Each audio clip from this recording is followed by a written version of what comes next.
것을 야고보 선생님은 말씀해 주고 있습니다. 그는 특별한 사람이 아니라는 것을 말해 주는 거죠.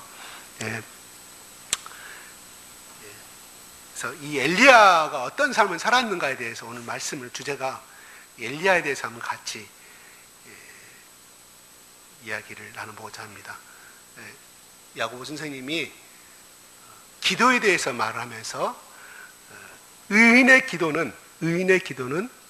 간구는 역사하는 힘이 크민이라 16절 후반절에 그렇게 말하면서 그 대표적인 인물을 엘리야 선지자로 말씀을 하고 있습니다. 자, 이거 어떻게 보면 식상할 수 있는 메시지가 될 수 있어요. 참으로 고민이 됩니다.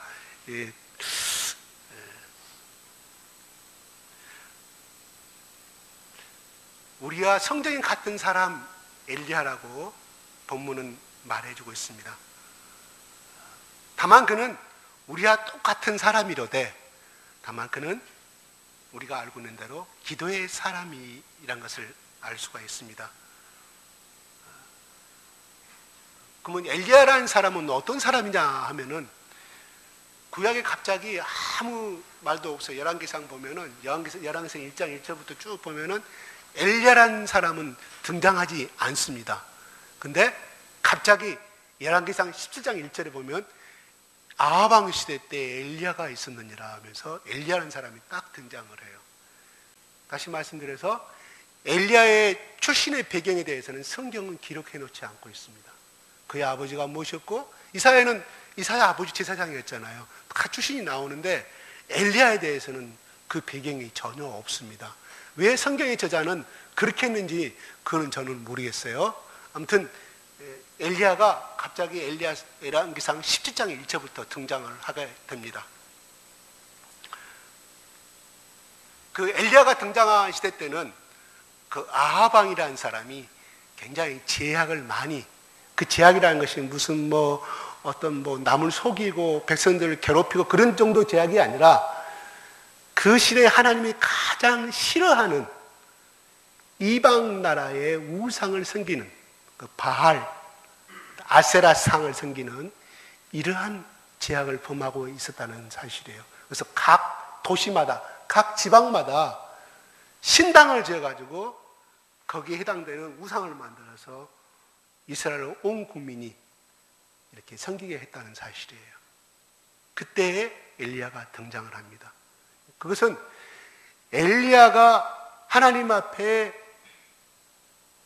나중에 나오겠지만 하나님이 그 시대에 엘리야라는 사람이 필요했기 때문에 정말 어둡고 캄캄한 북이스라엘 나라에 하나님께서 아합 왕의 아내였던 이세벨의 그 제약과 또 그들이 그렇게 제약을 범하고 있다는 것은 북이스라엘의 모든 국민들이 하나님 앞에 엄청난 큰 죄를 범하고 있었다.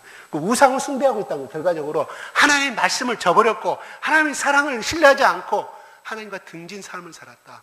거기에는 많은 또 하나님이 싫어하는 윤리적인 도덕적인 죄를 많이 범하고 있었다는 사실을 내포하고 있습니다. 그런 가운데 하나님이 엘리야를 통하여서 사용하게 됩니다.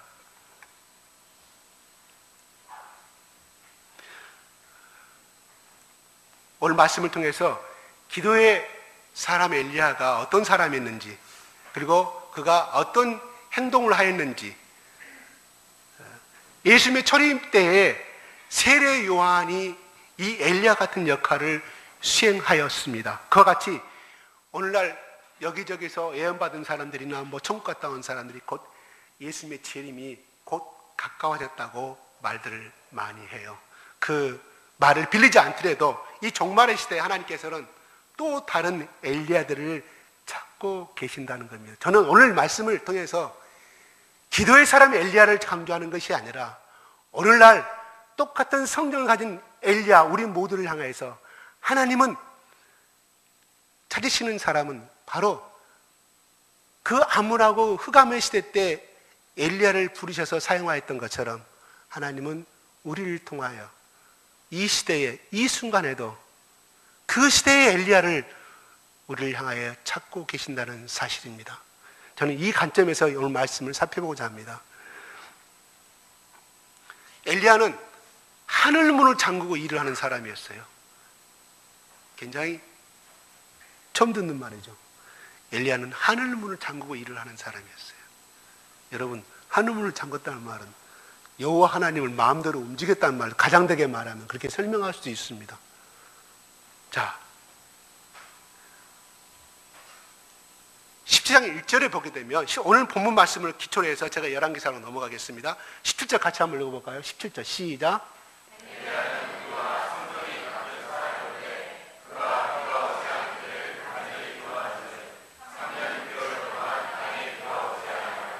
자, 18절.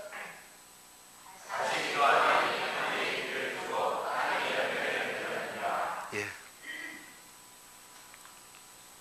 그자 그대로 기도했더니 3년 반 동안 비가 내리지 않았습니다. 또 기도하니까 3년 반 후에 또 비가 오게 됐습니다. 참으로 놀라운 일입니다. 놀라운 일이에요. 근데 야고보서에서는 이렇게 기록해 놓고 있지만 열왕기상 17장 1절에는 뭐라고 말했냐면, 그 우상을 섬기고 제약을 섬기고 하나님 앞에 악한 행동만 한 그 아방 앞에 찾아가서 뭐라고 말하냐면, 오늘부터 내가 비가 오지 않겠다고 선포합니다. 그는 하나님께 기도해서 내가 선포한 것이 아니라 그냥 그렇게 기록이 되어 있어요. 내가 이 시간 이후로부터는 절대로 이 땅에 하나님께서 비를 내리지 아니할 것이라고 선포합니다. 근데 그가 하나님께 응답을 받아가지고 했다는 선포는 없어요. 기록이 없어요. 없습니다. 그가 어떤 응답을 받았는데 성경의 저자가 기록을 안 했는 것인지 어쨌는가 모르지만은 그 말씀 본문에 따라서 한다고 하면은, 근거해서 한다고 하면은 그는 그러한 담대한 믿음의 사람이었고 또 하나님의 손을 움직이는 사람이었다는 사실을 알 수가 있습니다. 아마 성경에 기록되지 않았지만 그렇게 기도의 응답을 받았겠죠. 어떻게 기도의 응답도 안 받고 선지자란 말은 예언자와 똑같은 소리입니다. 똑같은 말이에요. 자, 이것은 엘리야에게 무슨 엄청난 능력이 있어서 그렇게 한 것은 아니고요. 그는 간절한 믿음의 기도로서 하나님의 능력의 손을 붙잡아서 일한다는 사실입니다. 일을 했다는 사실이에요. 실로 오늘 본문 말씀처럼 엘리야는 기도하는 의인이었습니다. 의인의 간구는 역사하는 힘이 크다고 말하고 있습니다. 어떤 것도, 우리 인간의 지혜와 어떤 능력도 이 기도보다는, 믿음의 기도보다는 더 큰 일을 할 수가 없다는 사실입니다. 오늘날 교회에 대해서 많은 사람들이 비판을 합니다. 언론 매체, 이런 컴퓨터 속에 들어가 보십시오. 얼마나 많은 사람들이 댓글을 달고 얼마나 많은 사람들이 비판을 하고 하는 것을 볼 수 있어요. 근데 또 오늘날 또 많은 크리스찬들뿐만 아니라 목회자들도 그렇게 이야기를 합니다. 교회가 어쩌고 저쩌고 한다고 이런 이야기를 참 많이 해요. 그러나 주님 앞에 그렇게 비판하는 사람들이, 주님 앞에 엎드려 몸부림치며 기도하는 사람의 무릎에 사람의 수요가 많다면, 다시 말해서 그렇게 기도하는 사람들이 보다, 그렇게 비판하는 사람보다 오늘날 하나님 앞에 무릎 꿇고 기도하는 사람이 많다고 하면은 우리 교회뿐만 아니라 오늘날 우리 기독교는 1년 이내에 엄청난 큰 부흥을 맞이하게 될 것이라고 생각이 듭니다. 그러한 기도의 사람은 나라를 영화롭게 하는 사람입니다. 엘리야가 바로 그런 사람이었습니다. 그는 하나님의 음성을 들었고 또 하나님의 꿈을 보았고 그 동역자신 하나님과 더불어서 영적인 전투를 벌인 사람이었습니다. 그는 비록 위대한 사람이었고 선지자였지만 특별한 능력을 가지고 태어난 사람은 아닙니다.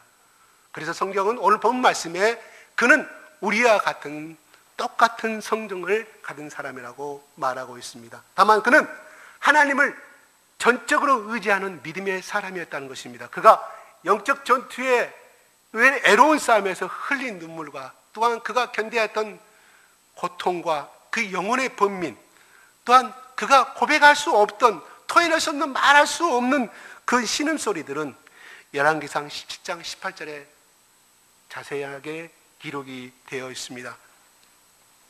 그는 하나님의 마음을 아는 사람이었습니다. 그러므로서 그는 한마디 말로서 하늘의 문을 닫아버렸습니다. 내가 섬기는 이스라엘 하나님 여호와께서 살아계심을 두고 맹세하노니 내 말이 없으면 수년 동안 비도 이슬도 있지 아니하리라. 열왕기상 17장 1절에 기록해 놓고 있어요. 선지자가 믿음의 열쇠로 하늘문을 잠그자 아합과 앙을 따르는 많은 무리들은 떨기 시작했습니다. 하나님께 사람을 붙잡아 쓰실 때도 놀라운 일이 일어나지만 기도의 사람이 하나님의 사람을 붙잡아 일할 때 세상은 더 큰 기적을 보게 됩니다. 하나님의 사람이 성령 안에서 신음할 때 역사가 일어나게 되고, 또 오늘 우리에게는 이런 사람, 이 시대에 이런 하나님의 엘리야가 필요하다는 것입니다. 그 말씀을 선포하자 하나님 여호와께서 나타나십니다. 열왕기상 17장 2절 4절에 하나님께서 나타나사 엘리야야, 내가 시킨 대로, 내가 지시한 대로 너는 그 시냇가에 가서 도망가서 숨고 그 시냇물을 마시고 내가 먹을 것은 까마귀를 동원하여서 너를 먹이게 하리라고 하나님의 말씀이 임합니다. 하나님께서는 아합왕을 향하여 목숨을 걸고 담대하게 가뭄을 선포한 엘리야에게 이제 몸을 숨길 것을 지시합니다. 왜냐하면 아합이 엘리야를 해치려고 그를 찾았기 때문에 하나님은 엘리야가 안전하게 피할 수 있는 장소를 가르쳐 주신 것입니다. 그래서 그는 하나님 말씀대로 그릇 시냇가로 가서 몸을 숨겼고, 하나님은 까마귀들을 동원하여서 아침 저녁으로 떡을 공급해 하셨습니다. 우리도 엘리야의 인내와 순종을 배우게 됩니다. 깨닫게 됩니다. 엘리야는 요단 동편 시냇가에서 하나님과 더불어 살았습니다. 그것은 과거 이스라엘 백성이 약속의 땅 가나안 땅에 들어오기 전 바로 그랬던 이스라엘 모세와 이스라엘 백성이 거했던 장소입니다. 또 하나님이 하늘에서 내려주시는 만나와 메추라기로 일용할 양식을 삼았던 곳이 바로 그릇 시냇가 부근입니다. 조상들은 이곳에서 오직 하나님을 의지하며 살아가는 법을 배웠고, 또한 이곳은 하나님의 사람 모세가 약속의 땅을 눈앞에 두고 자신의 사역을 마치고 눈을 감은 장소이기도 합니다. 엘리야는 바로 이곳에서 하나님 주시는 음식을 먹으면서 오직 하나님만을 의지하고 자신에게 주어진 그 시대에 선지자적인 사명을 감당하였습니다.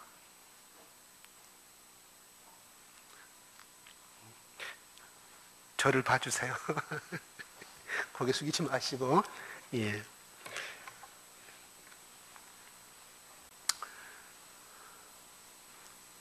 그래서 하나님은 너는 그 시냇물을 마시라.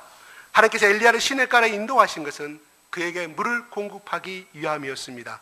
이것은 바알을 숭배하던 아합과 이스라엘의 가뭄에 대해 속수무책했던 것에 반해 엘리야는 그러한 가뭄 가운데서도 하나님의 은혜와 사랑으로 보존되며 결국 바알 숭배자들과의 대결에서 승리하게 됨을 암시하고 있다는 것입니다.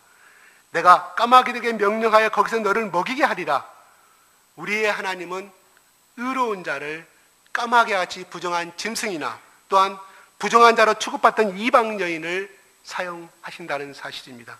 하나님은 세상에 약한 것들을 택하사 강한 것들을 부끄럽게 하시고, 또한 세상에 천한 것들과 멸시받는 것과 또한 없는 것들을 택하사 하나님의 일을 하게 하시는 분임을 알 수가 있습니다. 그 하나님은 이제 엘리야에게 시돈 땅 사르밧 가보에게 가라고 명하십니다.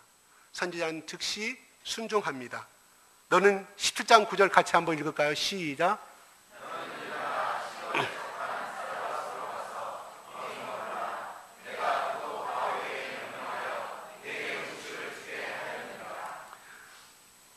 하나님의 길은 우리의 길과 반드시 다르다는 사실입니다.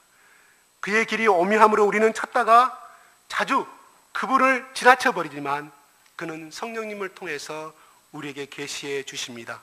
그릇 시냇가로 가라고 하셨던 하나님은 이제 사르밧 가버에게로 가라고 하셨고, 이 하나님의 선지자는 명령을 따라 굶주려 있는 한 가버의 가정에 머물게 됩니다. 하나님은 위기에 처한 성도를 결코 혼자 버려두지 아니합니다. 주님은 우리에게 성도에게 필요한 것을 아시고 그 필요를 채워주시고, 또한 우리가 어려울 때 능력의 손길을 베푸셔서 충족한 도움을 주시는 하나님이십니다. 우리 주님은 하나님의 자녀들이 위기를 만나게 될 때 친히 피할 피난처와 쉴 곳을 예비하시고 궁핍할 때 필요한 것을 공급해 주시는 사랑의 하나님이십니다. 우리 가운데 한난과 위기에 처한 분들이 계십니까? 또한 견딜 수 없는 시련에 봉착해 있는 분이 계십니까? 매일매일 나는 이 삶이 제발 없어졌으면 하는 그런 분들이 계신가요? 그렇다면 이제 인내와 순종으로 그 엘리야의 하나님의 손길을, 도움의 손길을 소망하시고 기도하시면 하나님께서 그것을 반드시 채우시고 해결해 주실 것을 믿습니다. 주님은 여러분의 인내와 순종을 보시고 여러분의 기대와 소망을 결코 모른 채 하지 않으시고 속히 능력의 그 기적의 손을 내밀어서 우리를 구원의 길로 인도하신다는 것입니다.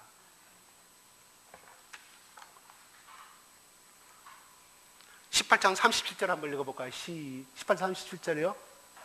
시작.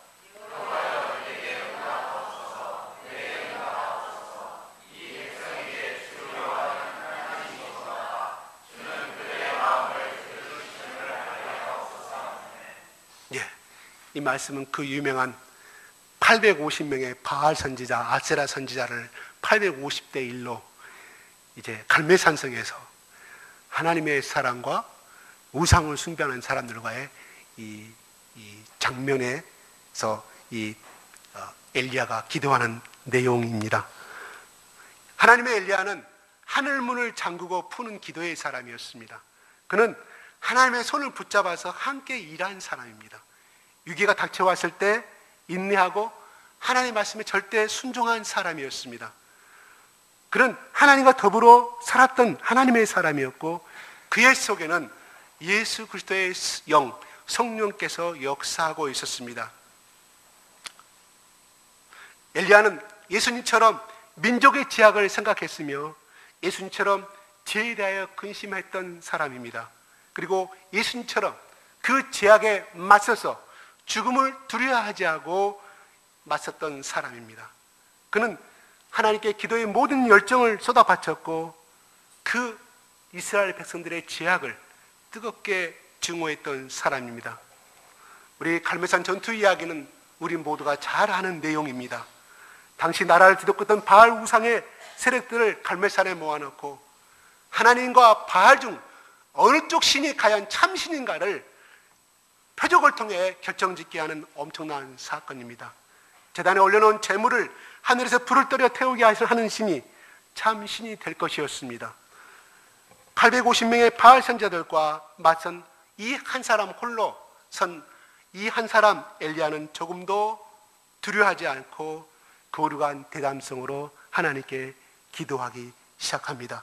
여호와여 내게 응답하소서, 내게 응답하소서. 이 백성에게 여호와는 하나님이신 것과 주는 그들의 마음을 되돌이키심을 알게 하옵소서 말씀하였습니다. 또한 그 옆에는 이스라엘 수많은 수천 명의 헤아릴 수 없는 이스라엘 백성들이 서 있었습니다.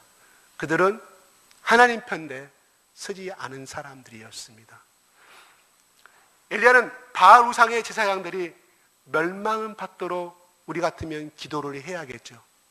그죠? 근데 엘리야의 기도의 특징이 있습니다. 이 바알 섬기고 아세라 섬기는 이 제사장들이 멸망받도록 기도하지 않았습니다. 또한 하늘에서 벼락이 떨어져 불순종한 이스라엘을 다 죽이도록 기도하지도 않았습니다. 그는 오직 하나님의 영광과 하나님의 능력이 나타나도록 기도했습니다. 33절 35절 같이 한번 읽어볼까요? 시작.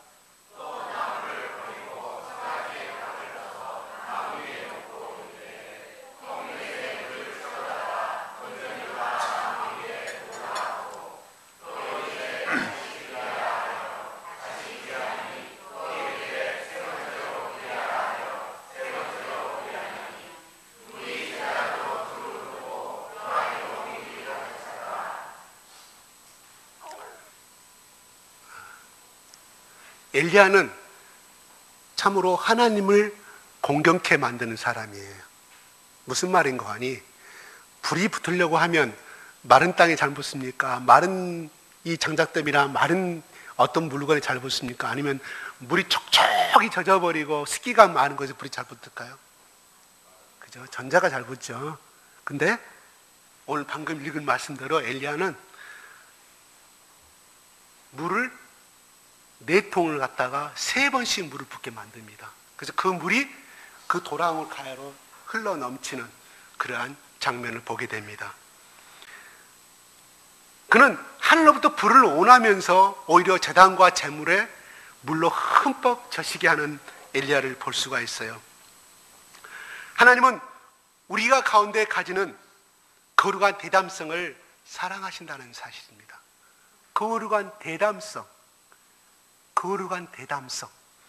주님, 우리가 구하는 그 어떤 것도 능히 주실 수 있는 분이시기 때문에 주님의 약속은 우리가 보는 시야와 그런 1차원적인 세계가 아니고 또 우리가 생각하는 그런 능력을 훨씬 벗어난 창세기 말씀에 한 것처럼 하늘과 땅을 만드시는 분이시기 때문에 그러한 재물에 불 하나 붙이는 것은 웃을 수밖에 없다는 사실이에요.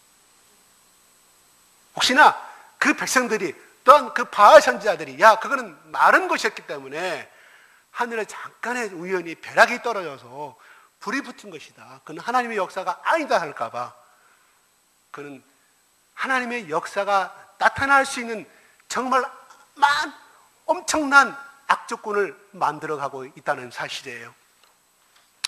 엘리야는 이 행위를 하게 된 이유가 그는 하늘과 땅을 만드신 하나님, 이스라엘 백성을 사랑하시는 하나님, 또한 아브라함과 이삭과 야곱의 그 하나님을 믿었다는 사실입니다. 그의 주인은 온통 적대된 바알의 무리들과 그들을 따르는 백성들 뿐이었지만 그는 이 거룩한 대담성으로 하나님 앞에 나아갈 수 있었습니다. 그리고 하나님 손을 붙잡아서 하늘의 불로 제단에 재물을 태우고 도랑에 가득한 물을 핥아버리게 됩니다. 물을 말라버리겠다는 것이죠. 그리하여 하나님의 영광을 갈멜산 위에서뿐만 아니라 온 나라에 크게 나타내었고 그 850명을 하나도 남기지 아니하고 이스라엘 백성들을 통해서 다 칼로 죽이게 만듭니다. 그 장면은 누가 보고 있었습니까? 아합 왕이 다 보고 있었어요. 근데 참고적으로 아합 왕의 아버지가 누굽니까? 아합 왕의 아버지가 오므리라는 사람입니다. 오므리. 그래서 그 오므리라는 사람이 사마리아 그 그리시브산을 사가지고 그래서 거기서부터 북이스라엘이 시작이 되는 거예요. 그 사람의 아들이 아합인데 아합 왕의 아버지 오므리 왕이 그가 13년을 통치할 때 하나님이 보시기에 악행을 행했다고 기록되어 있습니다. 이것은 무슨 말이냐 하면 그 아버지의 그 아들이 아합 왕이 이 아들 아합이 자기 아버지의 말하고 행동하고 모든 것을 보고 자랐다는 것이 아니겠습니까? 이게 또 하나의 멘토 아닌 멘토라는 사실입니다. 내가 저번에도 말했던 것처럼 아버지가 행동을 제대로 못하고 부모가 제대로 행동을 못하면서 내 자식에게 매질하고 말을 아무리 가르쳐봐야 그 아들의 심령 가운데는 그 딸의 심령 가운데는 뭐를 가르치겠습니까? 감정만, 분노의 감정만을 심을 수밖에 없다는 사실입니다. 성경은 그렇게 아버지의 오므리 왕을 따라서 아합 왕이 그렇게 행하였더라 기록되지 않았습니다. 그냥 오므리 왕이 하나님 보시기에 악행을 행하였고 아합 왕은 더 심하게 모든 우상을 전국 각지에다가 더 심어버린 이 사건이 기록이 되어 있어요. 그러므로 우리가 부모로서 어떠한 행동을 해야 될 것이며 자식들에게 어떠한 언어를 행동해야 할 것인가를 우리는 다시 한번 생각해 볼 수가 있어요. 아주 이거는 중요한 사실입니다. 우린 자식을 내 소유물로 생각하거든요. 그러나 내 자식은 소유물이 결코 아니라는 것이 한 인격체라는 것입니다. 만약에 오므리 왕이 정말 하나님을 섬기고 하나님을 절대적으로 신뢰하는 사람이었다고 하면 이 아합 왕은 정말 선한 아합 왕으로서의 이스라엘의 하나님의 역사의 한 획을 그어가는 그러한 왕으로 쓰임 받았을지도 모른다는 사실이에요. 그런데 아버지의 잘못으로, 성경은 아버지의 잘못으로 아합 왕이 그렇게 했다고 기록되지는 않았습니다.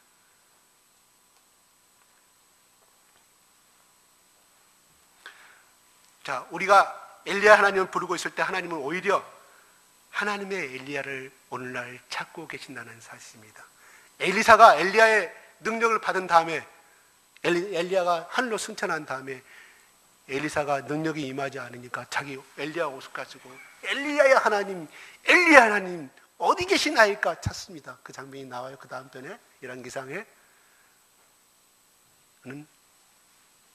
엘리야는 그는 그 시대에 그 선지자의 삶을 이끌어가기 위해서는 엘리야가 받았던 그 능력의 갑절을 더 많은 것이 필요했었습니다. 왜냐하면 그만큼 더 악해져 가기 때문이었습니다.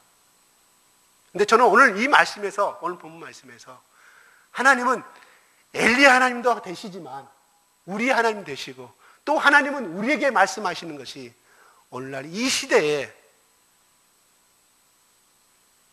나와 같이 동행할 엘리야가 어디 있는가를 찾고 계신다는 사실입니다. 엘리야는 왜 그랬습니까? 엘리야는 바로 하나님의 명예회복을 위하여 자신의 몸을 던진 사람이기 때문입니다. 이 가뭄의 시대에 오늘날 교회의 목적은 오직 예수 한 분에만 합니다. 오늘날 예수의 명예는 더럽혀졌고 예수의 법은 어겨졌으며 예수의 이름은 많이 해방되어지고 어지러져 가고 있는 것이 현실입니다. 그런데 우리의 삶은 우리가 필요할 때마다 찾는 그저 하나님 앞에 우리의 지정의를 구하고 우리의 필요한 경제적인 욕구를 구하는 그러한 정도가 되지 않았는지 생각해 봅니다. 우리의 기도는 우리 자신을 위해서 또는 내가 속한 단체를 위한 하나의 속된 욕심으로 퇴색되지 않고 있는지 생각해 봅니다. 자기 백성들이 기도할 때마다 더 하나님께 인내심이 필요하실 때가 어디 있겠습니까? 우리는 하나님께서 어떤 일을 어떤 식으로 해주시도록 기도합니다. 또 기도하는 가운데 우리는 심판도 하고 검사도 스스로 하게 됩니다. 예컨대 우리는 기도하는 것을 빼놓고는 다 한다는 사실이에요. 근데 중요한 것은 오늘날 그 사랑의 예수님과 그 거룩하신 하나님은 아무런 잘못도 없다는 것이 분명하다는 것이죠. 그는 능력이 많으시고 하나님은 우리 가운데 역사하시는 대로 능력대로 능히 하실 수가 있습니다.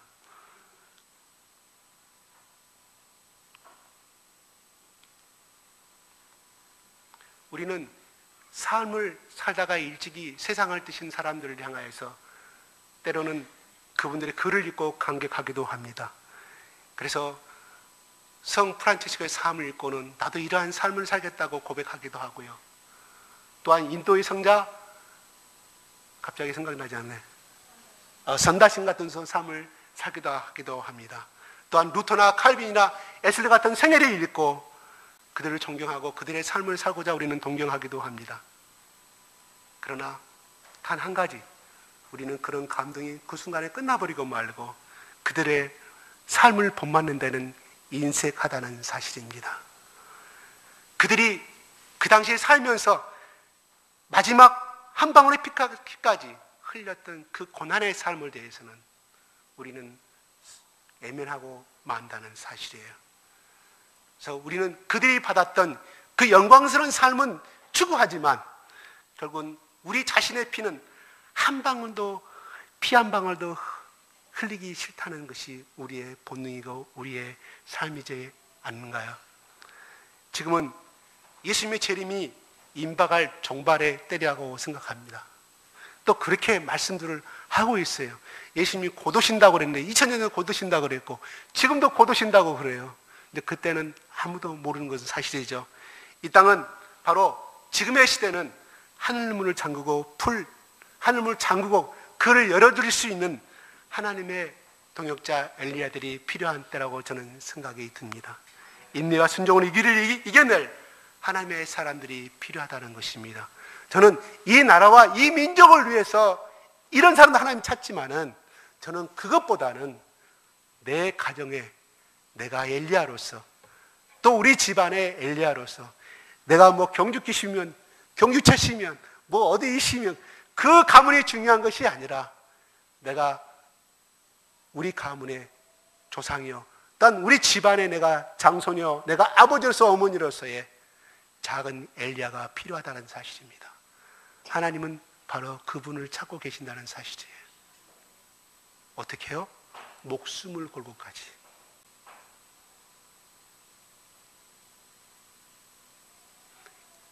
이 나라와 이 세계를 위해서 나는 내가 온것 하겠다. 그것도 그 비전 좋습니다.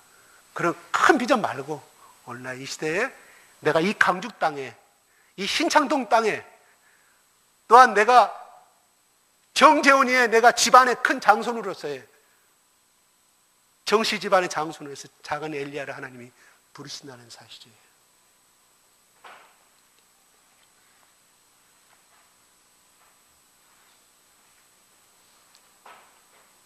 자, 여기 모인 우리 교회가 이 시대에 작은 엘리야 교회가 되기를 축원합니다. 또한 우리 교회를 이루고 있는 예수 그리스도의 몸을 이루고 있는 우리 한 사람 한 사람 정말 작은 힘이고 연약하고 보잘것없습니다. 그러나 내가 하나님의 마음을 감동시키고 하나님의 손을 잡아서 문을 열고 닫고 하는 그러한 작은 엘리야의 마음을 가지고 이 시대를 살아갔으면 좋겠습니다. 그래서 엘리야처럼 죽음을 맛보지 아니하고 호련히 불수레와 헤어릴 바람을 타서 병거를 타고 하늘로 올라가 버린 그 엘리야 같이 되지는 못한다 할지라도 우리가 이 시대를 살면서 내가 내 생명이 다하고 하나님 앞에 섰을 때 사랑하는 나의 아들아, 사랑하는 나의 딸아, 내가 세상에 살면서 네가 네 생애를 살면서 이 나라와 또한 너희 가족과 너희 이민족을 위해서 너희 가족의 구원을 위해서 피와 땀과 눈물을 흘리고 나는 기억하노라. 그래서 칭찬받는 이러한 우리의 사람이 됐으면 감사하겠습니다. 기도하겠습니다.